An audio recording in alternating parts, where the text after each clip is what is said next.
So back when I was homeless, I would babysit my friends' kids in exchange for somewhere to stay. So I started making ads on Craigslist offering babysitting services. So I get an email from a woman named Eileen, and she says that she has an adult son who is disabled and she needs someone to come over and sit with him while she works. She said that he was in his 30s, he was permanently disabled, he couldn't walk, talk, use the bathroom, or eat on his own. So I asked her what happened to her son, and she said when he was a teenager, he fell off a horse head first and got brain damage and was paralyzed from the neck down. She said he can't talk or communicate, but sometimes he'll moan. He won't really have to do anything but sit there and just make sure the house don't burn down, because by the time I go to work in the evening, he's already going to bed. So she calls me and asks, when can you start? I said tomorrow. She said, we'll be here at 4:30, but if I have to go into work early, I'll just leave a note on the door for you showing you what I want done. The next day I get there around 4:35 and I find a note on the door that said, hey, I had to go into work early, but Jason's inside and your money's on the table. Make yourself at home. So I cracked the door open and I could see a man sitting in a wheelchair in front of a TV with his head tilted, and when I walk in, I say Jason, and he doesn't respond. So when I get to the kitchen table, there's an envelope with my name on it, and when I open it up, there's $200 in it. So I thought, okay, she's serious about the job. This is for real. I found a long note on the refrigerator of things I needed to do.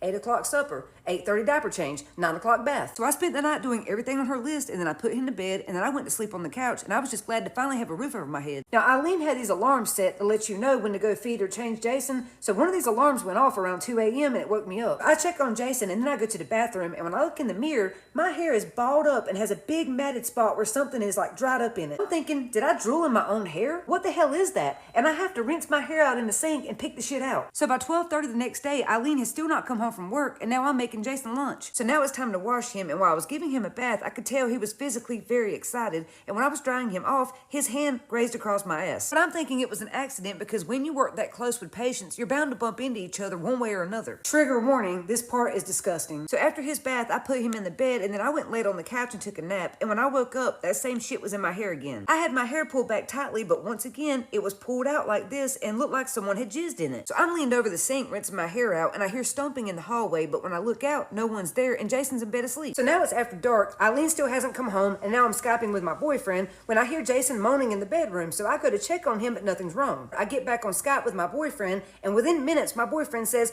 who's that walking behind you? Who's that man? I said, huh? Ain't no man here. Well, except for the patient, Jason, but he's paralyzed. He can't walk. So we carry on the conversation, and then my man says, who you got over there? I said, nobody's here but me and Jason. He said, you damn liar. I just saw him walk by again. He said, what's the address? I'm coming over there. I don't believe you. I said, why are you so jealous? This is why we can't build trust. But here's the address. Come on over if it'll make you feel better. So he's on the way, and I'm pissed off because he don't trust me. So I get up, put the computer down, and I go into Jason's room to check on him. Here's where shit gets weird. When I open Jason's bedroom door, I see his eyes are wide open, but when I get close to him, he closes his eyes like he's pretending to sleep. Well, he's flushed, face red, breathing heavy, and pouring sweat like he's been jogging around the house. And I'm like, why is he sweating like that if he can't move? So I roll him over, and I'm fluffing the pillows and blankets behind his body, and when I get to his feet, my finger accidentally grazes the bottom of his foot, and it twitched. Eileen told me that he was paralyzed from the waist down and could not move a muscle, so now I'm wondering, how the fuck is his feet twitching? So I lock myself in the bathroom, and then I see those lights under the door again, and when I look under the door, he's walking. And that's when it finally hits me. I've been staying with a predator who's faking a disability and gets off on strangers wiping his butt. A grown man who is pretending to be disabled, having total strangers wash him, change him, dress him, and feed him. I realize Eileen doesn't even exist. He was the one who was emailing me to begin with to lure me here, and he's been jizzing in my hair. So while I'm in the bathroom, I hear Jason moaning like he needs me, so I yell, be there in a minute, but I'm actually climbing out the bathroom window because